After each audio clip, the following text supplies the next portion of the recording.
اللہ اکبر، جس کی والدہ حضرت خدیجۃ الکبریٰ سلام اللہ علیہا یہ ملکۃ العرب کہلاتی ہیں۔ سیدہ خدیجہ ملکۃ العرب کہلاتی تھی، عرب کی ملکہ۔ اور آپ سن چکے ہوں گے کسی تقریر کے اندر کہ سب سے زیادہ پورے مکے میں اگر کسی کے پاس دولت تھی تو وہ سیدہ خدیجۃ الکبریٰ کے پاس تھی، بہت مالدار تھیں۔ ایک مرتبہ حضور صلی اللہ علیہ وسلم کی خدمت میں یہ سالن لے کر کے آ رہی تھی۔ اب توجہ کریں سیدہ فاطمہ کی امی کی شان کیا ہے۔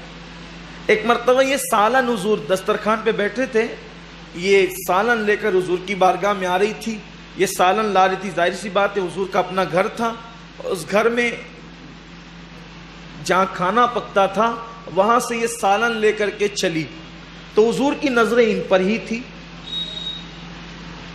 اب چونکہ حضرت خدیجۃ الکبریٰ سے حضور کو اتنا پیار تھا کہ جب تک حضرت خدیجہ حیات رہی اس وقت اللہ کے رسول صلی اللہ علیہ وسلم نے دوسرا نکاح نہیں فرمایا۔ دوسرا نکاح تو دور کی بات ہے، دوسرے نکاح کا کبھی تذکرہ بھی نہیں ہوا، دوسرے نکاح کا کبھی ذکر بھی نہیں نکلا۔ حضور کو اتنا پیار تھا حضرت خدیجۃ الکبریٰ سے، تو حضور علیہ السلام کی نگاہ کرم سیدہ خدیجہ پر تھی۔ یہ جلدی سے چاہتی تھی کہ دسترخوان پہ سالن کا پیالہ رکھ دے۔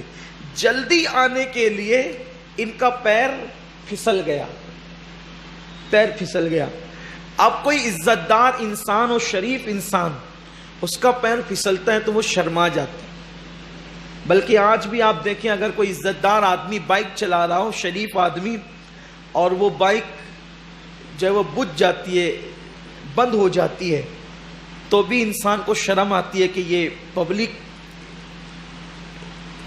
یہاں پر موجود ہے اور یہاں میری بائک کیسے بند ہو گئی، شرم آتی ہے۔ شریف لوگوں کی بات کرتا ہوں، بے حیا لوگوں کو تو سب ہضم ہوتا ہے، بات تو شرافت کی ہے۔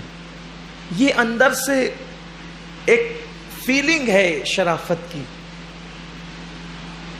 جب آدمی شرافت کی اعلیٰ منزلوں پہ فائز ہوتا ہے تو وہ بہت حساس طبیعت رکھتا ہے۔ حضور علیہ الصلوۃ والتسلیم نے لوگوں کے سامنے پوری زندگی میں کبھی ناک نہیں چھینکی، پوری زندگی میں حضور علیہ السلام نے لوگوں کے سامنے کبھی ناک نہیں چھینکی۔ یہ شرافت تھی، حضور کی حیا تھی۔ کبھی لوگوں کے سامنے حضور نے پیر لمبے نہیں کیے، یہ حضور کی حیا تھی، حضور کی شرافت تھی۔ اور طبیعت میں شرافت ہوتی ہے، اعلیٰ ظرفی ہوتی ہے تو آدمی بہت محتاط ہوتا ہے۔ کچھ لوگ تو چلتے چلتے بھی ناک چھنکتے ہیں نا، وہ چلتے چلتے بھی لنگی باندھتے رہتے ہیں، ان کی طبیعت کی بات نہیں کرتا۔ یہ آدمی کا ظرف ہوتا ہے، آدمی کا ظرف۔ شرافت جب عروج پر جاتی ہے تو انسان کا ایک ایک قدم محتاط ہو جاتا ہے، اور اگر اس کی اپنی طبیعت کے خلاف کوئی کام ہو جائے تو اس کو بہت فیل ہوتا ہے، عجیب وہ فیل کرتا ہے۔ ایسے ہی اگر بائک بند ہو جائے تو آدمی کو فیلنگ ہوتی ہے، اور اگر پیر پھسل جائے تو فیلنگ ہوتی ہے، بلکہ کبھی کبھی جو ہے وہ انسان شرما جاتا ہے۔ ایسی ہوا سیدہ خدیجۃ الکبریٰ سلام اللہ علیہا سالن کا پیالہ لے کر کے چلی اور پیر پھسل گیا۔ حالانکہ حضور ان کے شوہر تھے، لیکن جن کے رتبے ہیں سوا ان کو سوا مشکل ہے۔ جن کے رتبے اعلیٰ ہوتے ہیں پھر ان کی سوچ بھی اعلیٰ ہوتی ہے، ان کے مرتبے اعلیٰ ہوتے ہیں تو ان کی فکر بھی اعلیٰ ہوتی ہے۔ تو شرما سی گئی، اور شرما سی گئی تو دل میں خیال آیا، پیر حضور کے سامنے پھسل گیا، اب حضور کی بارگاہ میں منہ کیا لے کر کے جاؤں، قربان جائیں۔ اللہ نے جبریل کو کہا، جبریل اب سدرہ پہ رکنے کا وقت نہیں ہے، میرے محبوب کی محبوبہ شرما گئی ہے، اب اس کی شرم کو دور کرنے کے لیے جا کر میرے محبوب سے کہہ دو کہ اللہ عرش سے خدیجہ کو سلام کرتا ہے۔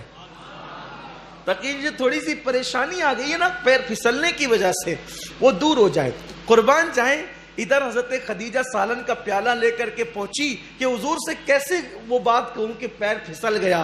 حضور کہتے ہیں مبارک و جبریل آئے ہیں اور اللہ کا سلام آپ کے لیے لے کر کے آئے۔ دیکھیے جس کی ماں کو خدا عرش سے سلام بھیجے اسی کو فاطمۃ الزہرا کہتے۔ اشہد ان محمد رسول اللہ۔